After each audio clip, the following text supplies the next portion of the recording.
arestado ng Northern Samar PNP ang isang most wanted person sa kaso nitong murder sa Barangay San Ramon, Pambuan, Northern Samar. Ang buong detalye ng balita mula kay Patrolwoman Cristel Palafox.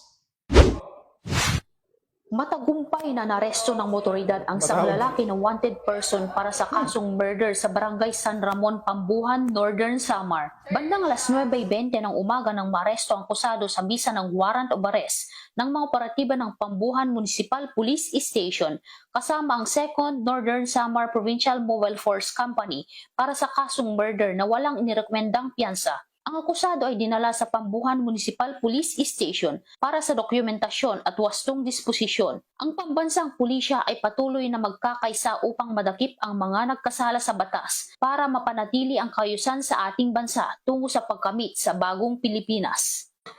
Mula dito sa Eastern Visayas, ako ang iyong PNN correspondent, Patrolwoman Palafox, alagad ng batas, tagataguyod ng balitang pulis. Maraming salamat sa iyo, Patrolwoman Palafox.